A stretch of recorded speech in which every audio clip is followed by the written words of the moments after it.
Welcome everyone to the talk today.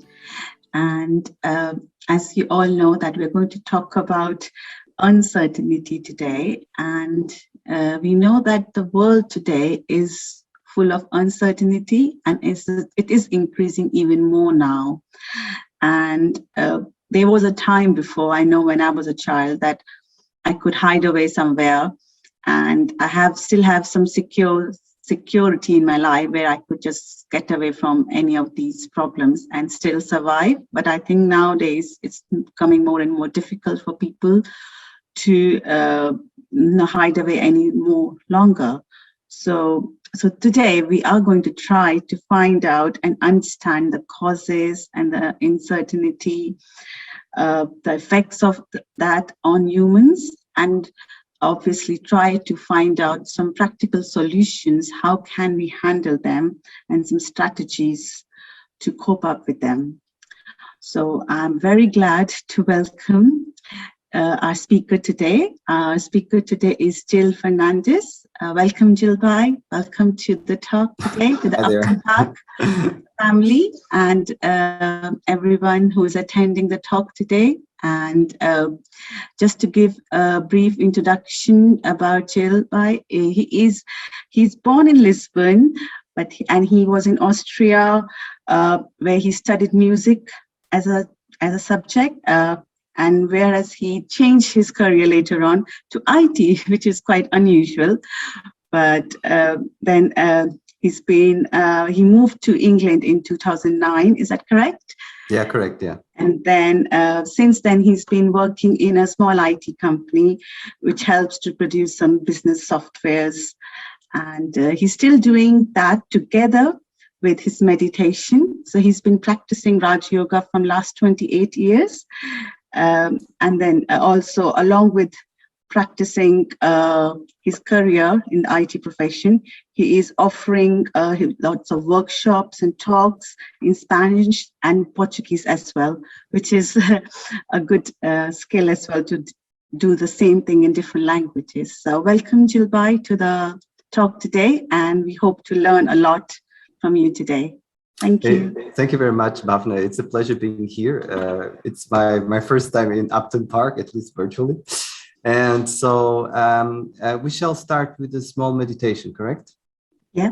Thank you. Okay, so this meditation will be just 2-3 minutes, and it will just be my voice for now, okay? Okay, so I try to sit in a comfortable position. And I try also to relax my feet, relax my legs, relax my shoulders, relax my hands, relax my arms, relax my face, relax my eyes, relax my forehead, and really be relaxed.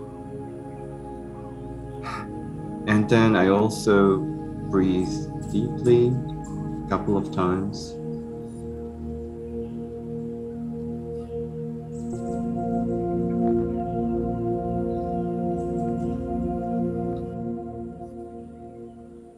And then I start to visualize a dot of light in the center of my forehead. I visualize a tiny dot of light shining in the center of my forehead. And I see how this light emanates from this point, and it grows and it fills my face gradually with a reflection that becomes stronger and stronger. So my face is becoming more and more filled with light. And I see how this light radiates now from this point of light. It radiates then to my face. It radiates then to my shoulders. I see how my body becomes more and more filled with light. And this light is the light of the soul. And this light fills my body, and this light also gives strength to my body. And then I also see that there is another light above this light. So there is the light in the center of the forehead, but then above this light, I actually detect, I see, I perceive another light. And this other light is stable, is calm, is ever calm, is ever peaceful. When I look at this light, I only feel one thing: absolute peace, absolute silence, absolute serenity. This other light is the source of peace. This other light is the source of power. And this light gives me ultimate confidence, because this other light, it's another being. And this being is full of certainty, is full of confidence, is full of peace, is full of serenity, is full of calmness, is full of tranquility. This other light is the embodiment of absolute tranquility and peace. This light only knows certainty and power, and its task or its aim is also to help others feel certainty, feel confidence, peace, and power. And now I contemplate again the light in the center of the forehead, and again I see it shining. And now I see my body again, and this time my body has more light than before.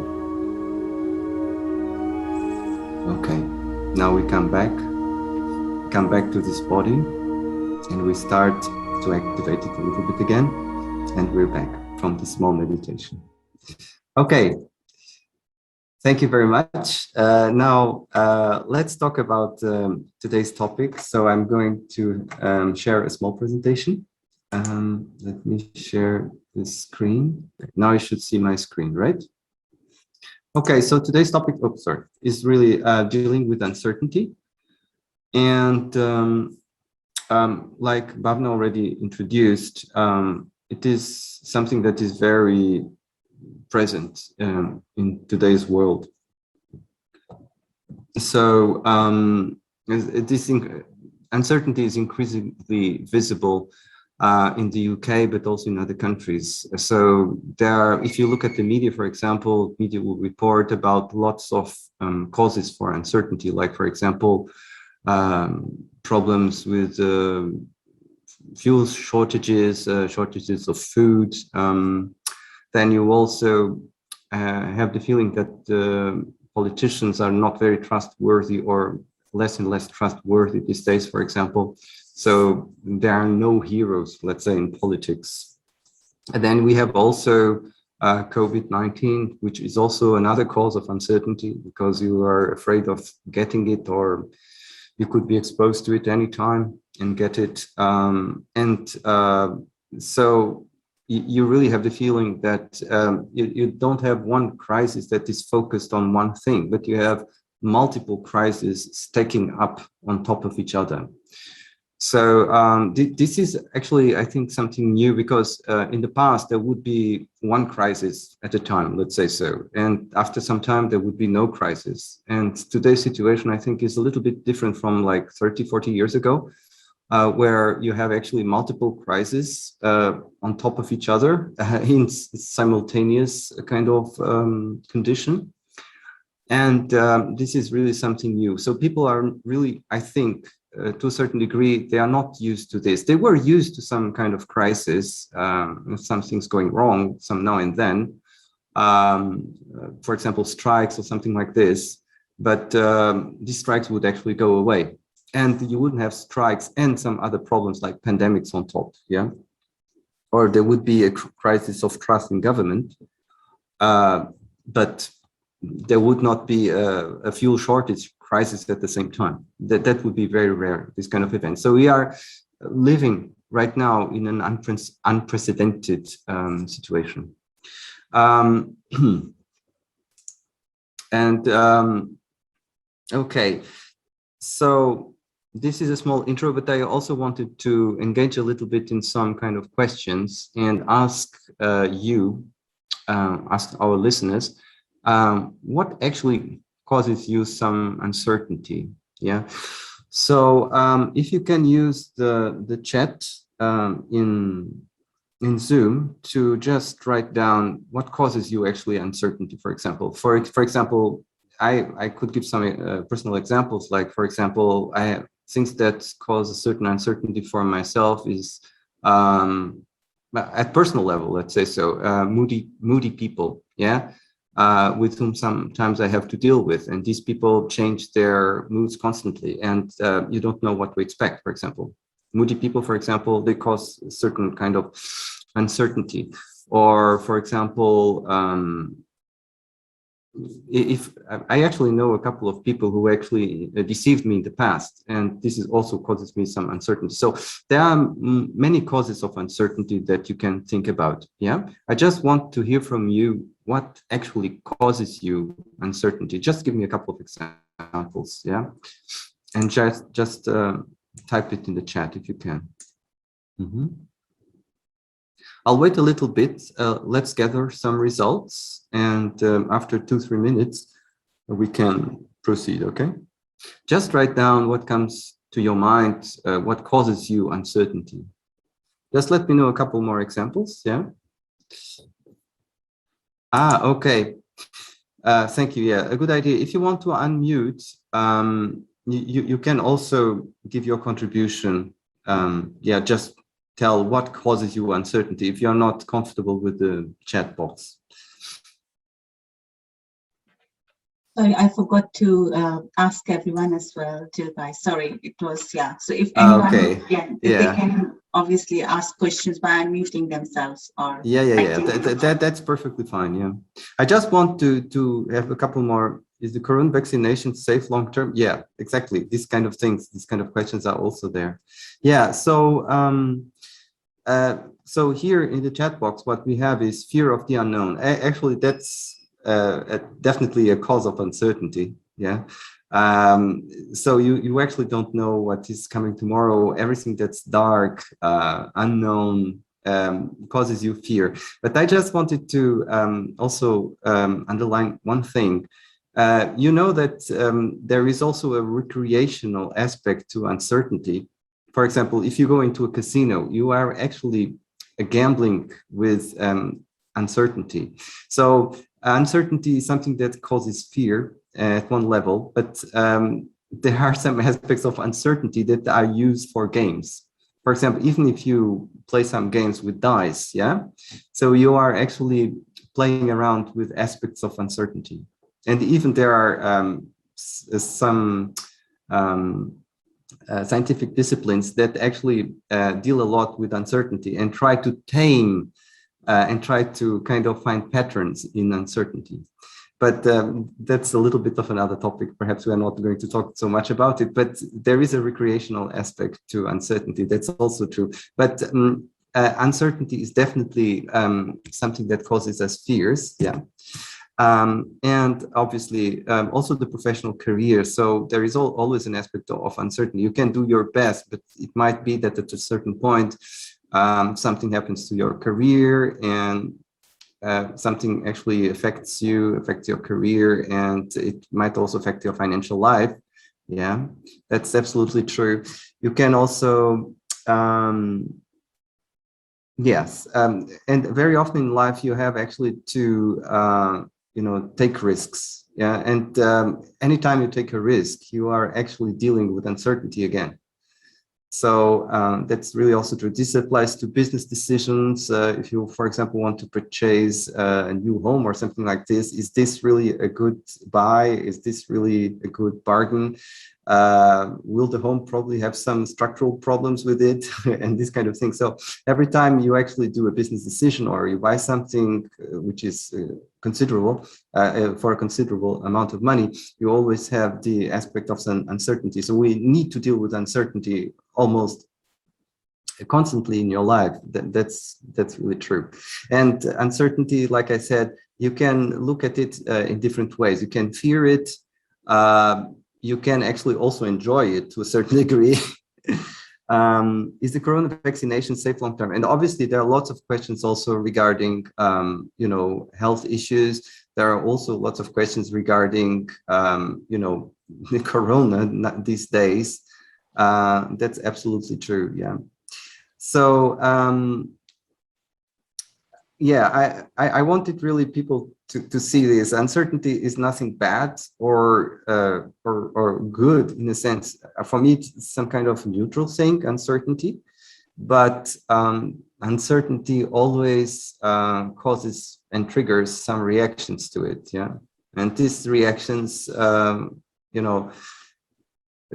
nowadays, let's say so, there are lots of negative reactions to uncertainty. So that's definitely like that. And so I actually wrote down a couple of causes of uncertainty that came to my mind also. So, and we talked already about unstable economy. It's one of causes a lot of anxiety in people because it's much more difficult to plan. So that's one thing. Then there is also the lack of confidence in politics. So there is this aspect of, we don't really trust our politicians.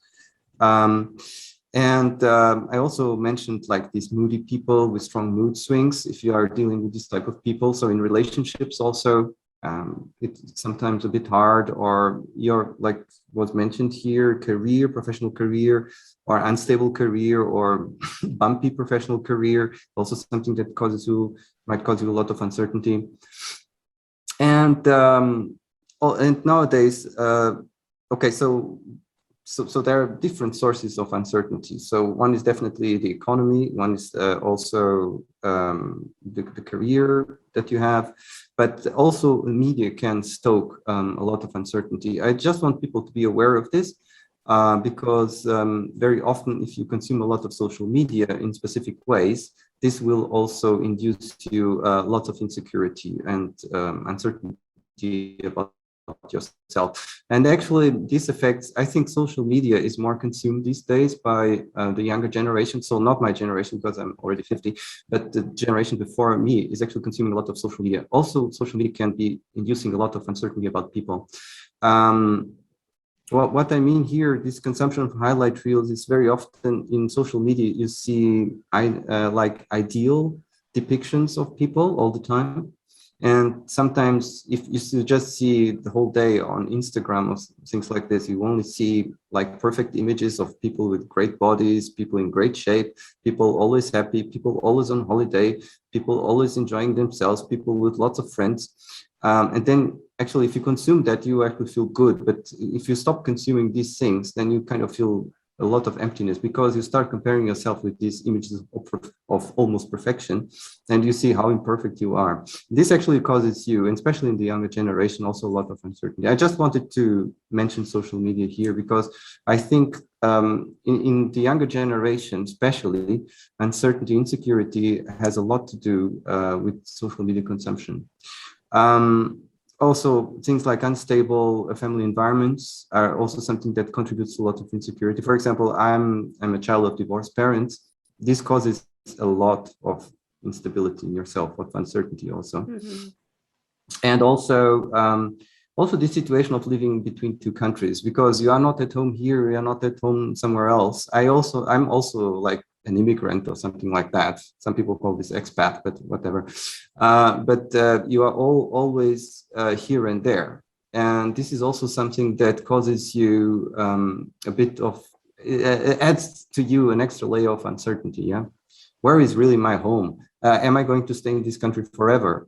Am I going to move away next year? This also causes in people a lot of uncertainty, especially in children. If parents, for example, immigrant parents are always talking, we'll go back to our home country next year, and the children are hearing this all the time, this causes anxiety also in children. Fragile health, chaotic health system, these are also causes of uncertainty. So we have a lot of them, yeah? So so I just wanted to say that actually there is a broad array causes for uncertainty, and some of them are really unexpected. And also I wanted to say that in the older generation and in the younger generation, there are sometimes different sources of anxiety, different sources of uncertainty also, that are very specific to certain age groups. Yeah. I wanted really people to know about this, because the older generation sometimes doesn't consider that social media has a specific effect, but it has. It can create a lot of anxiety and also a lot of uncertainty or insecurity. Yeah. Okay, so I have another question here, which is how does uncertainty actually affect you? I must be quite aware of time. Yeah, so let's try also to answer this question a little bit. So what does it cause in you? For example, if you feel uncertain, you feel anxiety perhaps, or you actually try to hide it away or run away from it, or you become very conservative. You really try to, you start checking all aspects of your life in a compulsive way because you feel uncertain. So what does it do to you? So again, can you just leave a couple of messages here in the chat? How does uncertainty affect you? What kind of effects does it have on you? So definitely uncertainty causes you nervousness, I would say irritation, and also at the level of human interaction, you get into discussions. You can get into verbal discussions. Yeah, definitely. That this is all definitely true. But yeah, you might also enjoy uncertainty. I love to go to the casino. I love to go to the bet shop. No, it could be. No, but really think about that. People like sometimes to gamble with uncertainty, and there are scientists that they try to tame uncertainty, to find patterns in uncertainty. They're probabilistics, for example. It's one of the fields of science that actually tries to understand uncertainty and find patterns in uncertainty. The unknown, actually. Yeah. I was going to ask you something, Jill. Is surprises a part of uncertainty? No, yeah, prices are rising. For example, because you don't know. For example, you go to the supermarket thinking that some product costs this and this and this, and suddenly the prices all go up. And of course, this causes you this kind of anxiety and stress, because suddenly the money that you had allocated for buying something is not enough. You need more money. This worries what is around the corner. It causes worry. It's also something very true. And I sometimes get paralyzed by so much uncertainty, don't know which way to move. Yes, and this is exactly also the thing. You have this kind of two reactions. One is panic, but because you get frantic and you get very expressive, and you can get into fights with people, discussions, I mean. And then sometimes you get just paralyzed with fear. Yeah, so these are this kind of two reactions. So either you freeze or you explode. In any case, yeah, that's absolutely true. Yeah. In the interest of time, I'll continue a little bit, but actually it has an effect on you. And most of the time, you can say that there are some other phenomena associated to uncertainty, like stress and anxiety. Sometimes also, if you experience a lot of uncertainty, this starts to be projected into your subconscious mind. You start also to trust yourself less and trust other people also less in institutions. So if you experience, uncertainty for a long period of time and a lot, it starts to kind of affect your subconscious mind, the way you see yourselves and the way you see the world also. So it can have long-lasting effects. You experience a lot of uncertainty. It's good that at least we have an idea about this. Anxiety and stress are two phenomena that are very, very much associated intimately, very closely to uncertainty, but also this willingness to run away, escapistic behavior. And I'll come to that. Escapistic behavior is something that has a lot to do with vices. Yeah, and so if you don't feel away, if you always feel stressed and you feel always under pressure, anxious, then you need something to escape from here. And typically what people very often do, they turn to alcohol or something like this to kind of forget this stress, to get away from this. But this causes again a dependency. And this is part of this runaway behavior, escapistic behavior. And okay. And the other thing is, but what also can happen is that you actually get very paranoid about everything, and you start checking everything, and you become very risk averse. Yeah, because you cannot deal with uncertainty. And then suddenly your attitudes become very, very conservative. So you don't want to incur any risks. You don't want anyone around you to incur any risk. You become also very protective about people. That can also happen. If uncertainty becomes a really big problem, and what I think there is a link between this, and we'll talk about this, and bigotry also, but also if a country experiences sustained uncertainty at political level, what I also observe is that very often people get very attracted to very strong men type of personalities, very people who have actually this kind of who emanate confidence, yeah.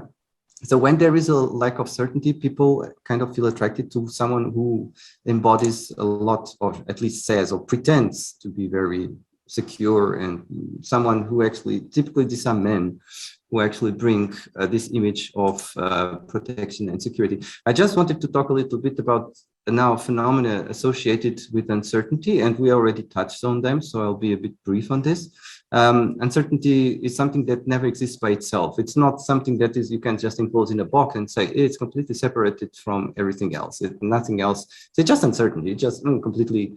No. It is like it's like a network. Yeah. When you have uncertainty, you have very often other phenomena associated to it. I have these ladies here. You don't know who they are, but I will talk about them now. Yeah.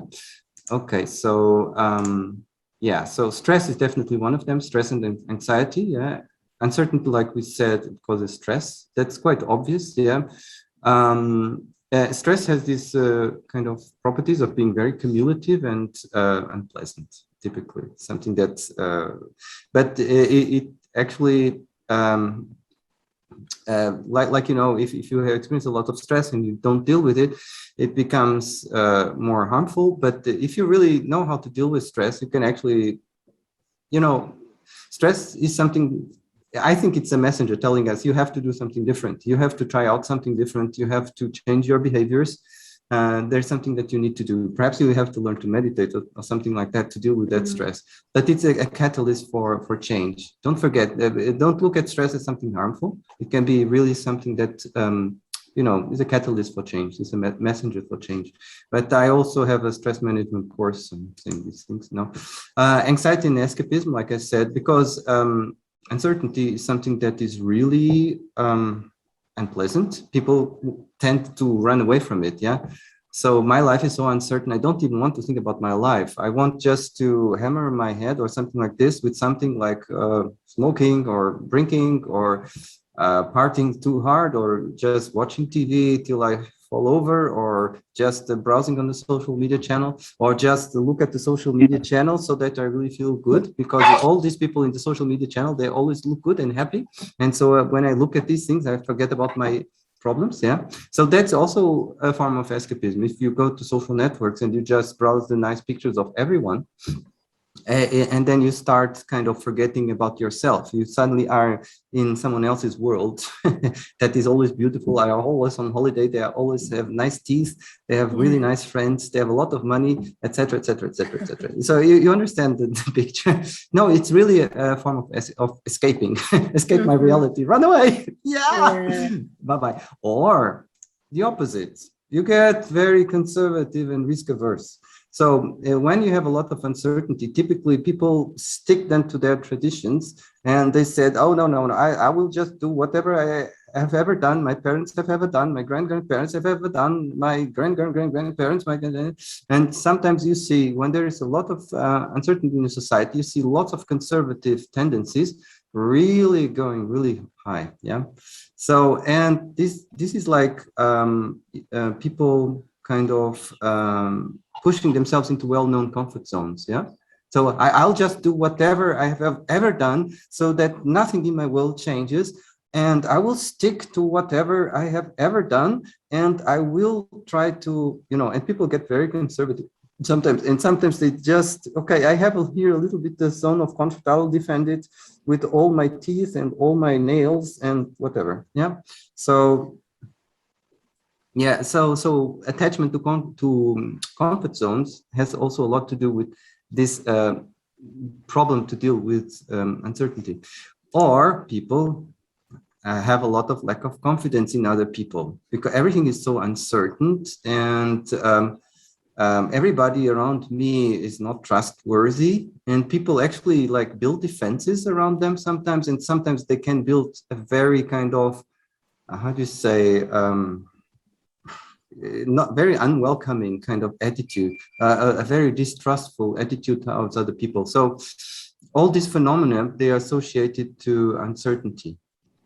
Lack of confidence becomes something very widespread. When there's a lot of uncertainty in a society, lack of confidence is also very strong there. But also, if it really gets extreme uncertainty and there is nothing to hold to, sometimes people become not addicted, but they adopt very extreme, how do you say, views to kind of give them some kind of certainty. So if you cannot believe in anything, then they will hold on or grab something that seems to be well defined and very strong in its views.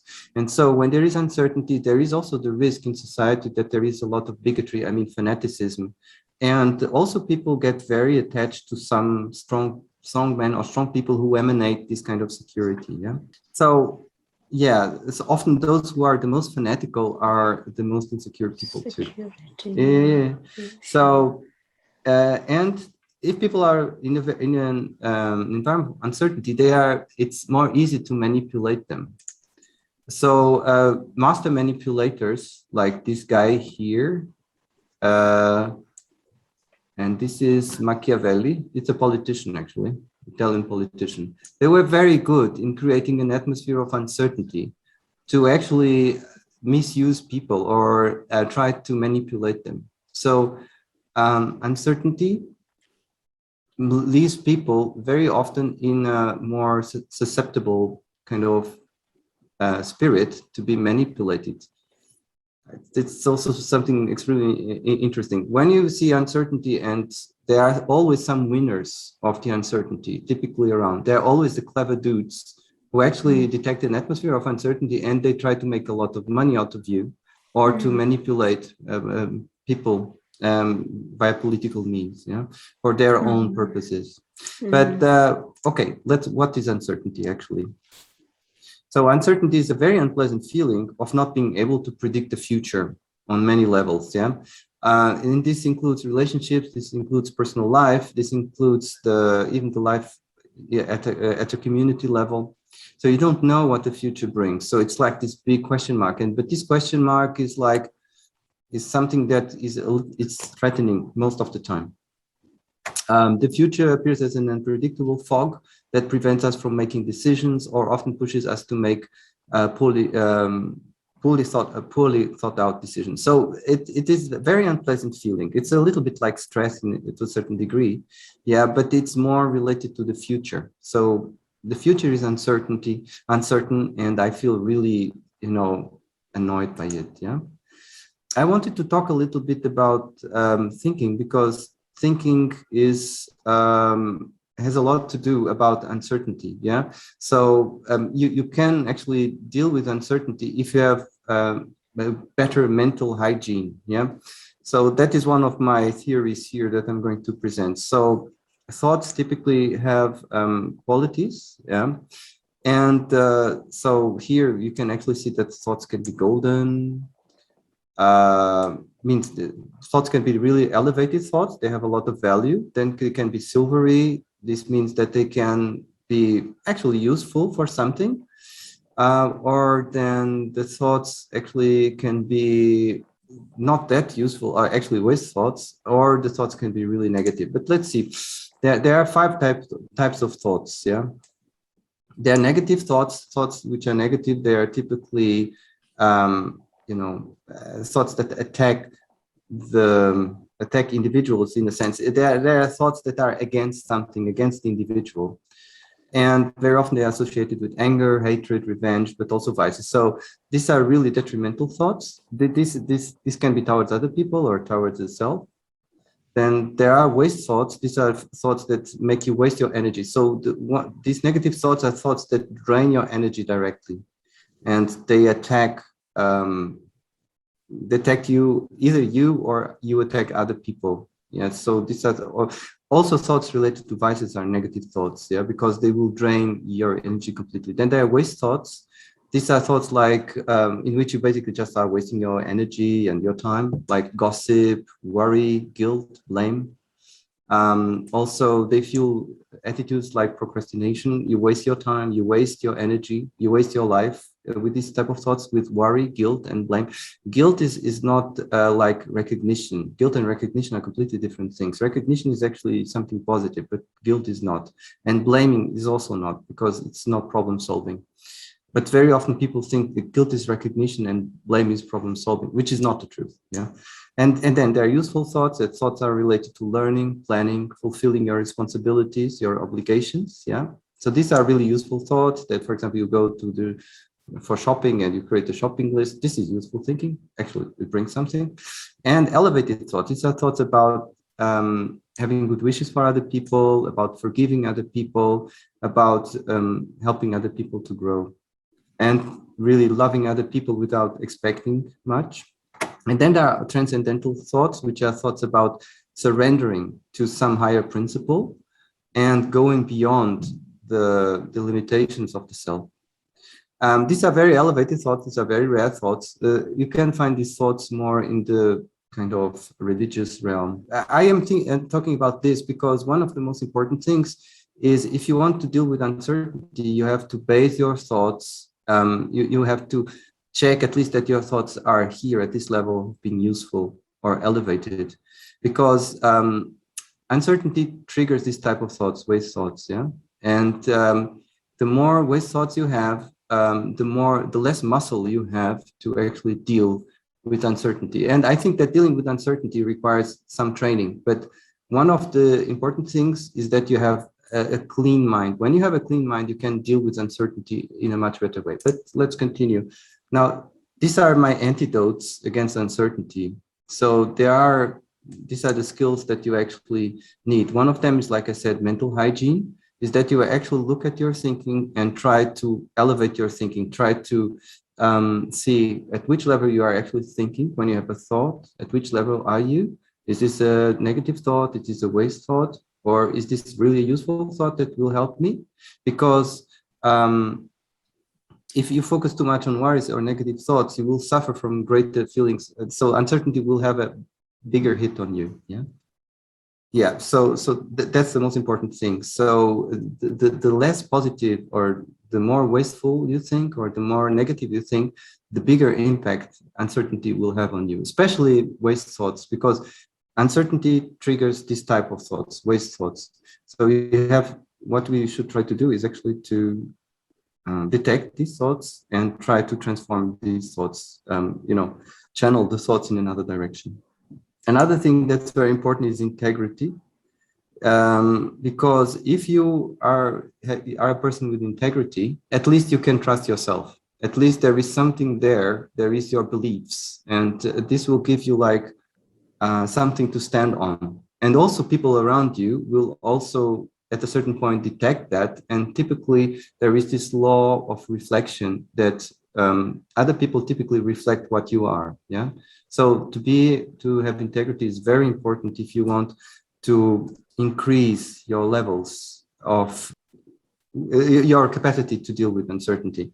So integrity is able to increase the trust in a person and dissolve insecurity, and to a certain degree even reverse it. Yeah. On the other hand, if you have a lack of integrity, for example, if you cheat other people, you yourself are cultivating uncertainty in yourself. You are cultivating uncertainty around you. People won't trust you. There will be a crisis of trust. If you have a lot of integrity, people will trust you. And trust is something that is an antidote against uncertainty. Now, another thing that helps a lot if you are dealing with uncertainty is planning skills. And planning skills involve creating plans. And what is a plan? A plan is very often just a list of steps that you do. For example, if you go for shopping, you have a list of steps, which is like the ingredients that you want to buy in the supermarket. Actually, this also helps you to deal with problems.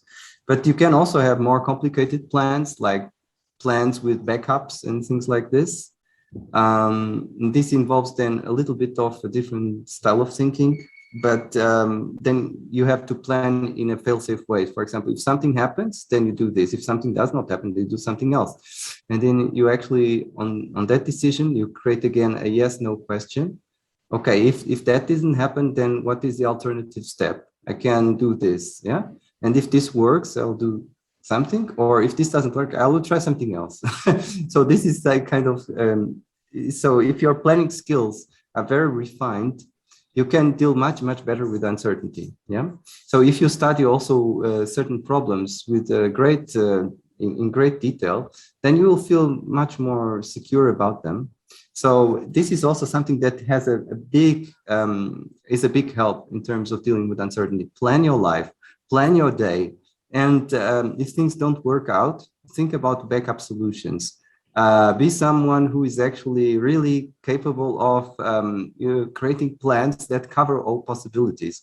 If you really do that, if you improve your planning skills, I tell you for sure that your capability of dealing with uncertainty will improve a lot. Yeah. Then another one that I love a lot is visualization skills.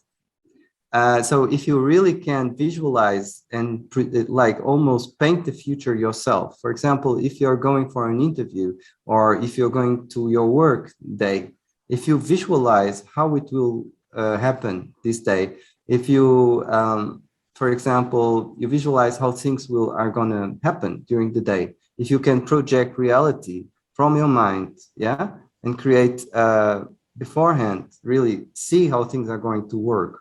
Yeah, this also helps you a lot in planning. So visualization skills and planning, they very often they work together. Yeah, visualization means creating images in the conscious inner eye that simulate the planned or desired reality. Yeah, so this is very important because a person who really can visualize things and create images of the future in his mind is actually projecting into the future, yeah, and can actually, influence how things in the future will be. Obviously, you have to use these visualization skills for good, not for bad things, but you can use this to help yourself. Another thing that helps a lot is good communication skills, and especially important in conflict situations, so that you avoid uncertainty, that you, for example, there are specific communication skills that you actually can train. One of them is really listening to the other person, understanding the point of view of other people, even repeating what they have said and asking them for confirmation. This is something that helped me a lot in specific conflict situations and reduce a lot the level of anxiety and uncertainty with people. So basically, this is a very simple technique of listening to other people, repeating to them what they just said, and asking for confirmation. Is this what you said? Is this what you want? So that basically I have a clear understanding, yeah? Another thing is cutting people off, rejecting people is something that will increase your uncertainty, because you are, like someone said before, there is this fear of the dark. So if you cut the ties to someone, suddenly you have created darkness in your life. So you don't see these people anymore, and you don't know what, if they're conspiring against you, if they hate you, if they are trying to do something against you, if you're, yeah. So if you cut people off, you are creating, increasing the level of uncertainty in your life, because you are creating like a dark zone where people are doing something and probably they're doing something against you. Yeah, you don't see them anymore. So never cut relationships, never sever relationships and reject other people in your life, even if they're doing things that you don't approve. Yeah, you still try to at least keep some bridge open. If they don't want it, that's their problem, but you don't do it yourself. And then creating a positive attitude towards change. Change has to be seen as something that actually is helpful. And you try in everything, when something changes, you try to learn out of it, yeah? And see if there is some benefit, if there is something to be gained from it, instead of thinking, oh my God, something changed in my life. Oh my God, that's really terrible. But to develop this attitude towards change is also something that you actually can practice, and has a lot to do, again, with your mental life, has also a lot to do with the way you actually channel your thoughts and you navigate your mental life between these 5 levels of thoughts that we talked about. And finally, regular practices like meditation help a lot. Really, if you have regular practices in your life, it might even be a religious practice, it might be sports, it might not watching sports on TV. I'm not talking about that. I'm talking really about doing proper sports or training, yeah? Or if you play a music instrument, great. If you have a hobby that you practice regularly, great. This will increase your level of certainty. This will help you also a lot. People who actually practice something like even meditation, actually they gain a higher level, I think a higher level of confidence, yeah, because they have this meditation, and this meditation is something they practice every day at a specific hour. And this is something that is really, really healthy for your subconscious mind, because you know every day you are going to do that, yeah, and every day I'm going to relax, every day I'm going to focus my thoughts around some ideas.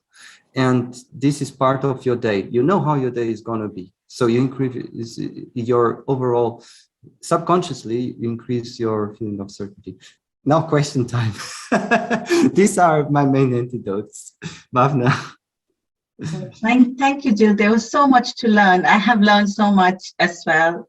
Thank you for all that information. And I think we all need to sit down again and think about all the practical tools you have provided. Certainly, I have learned a lot about the trust, and how the planning one was my takeaway to things today. And just to, I'm just going to give opportunity to everyone because we have very less time. So if anyone has any questions, they can obviously write in the chat box or unmute themselves. This was a crazy visualization, what I had in the presentation, but the visualization, you can really use your imagination and can be very creative with that. But I also wanted to say visualization is something that you actually can practice and something that you can train.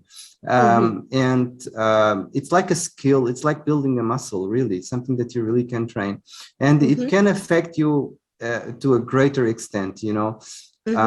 For example, you said that you had some, I think, kind of conflict situation, and that you were trying to see in advance how you're going to react. And what you can actually do, for example, is actually visualize yourself in the meeting, and being very calm, and seeing the other person perhaps being, okay, not very calm, but you see yourself absolute calm, serene, really answering in best possible way, and seeing that thing actually go, you know, really turn out really well, because you maintained your calm, you maintain your cool, and then things really go really the right way. And if you do this before a meeting with this person, you are actually projecting something already, and that can help you a lot. In situations of conflict, visualization can work, but not only that, also in many other situations, visualization can actually, as a software developer, you know, there were problems I couldn't really solve. I was really kind of just beating my head up.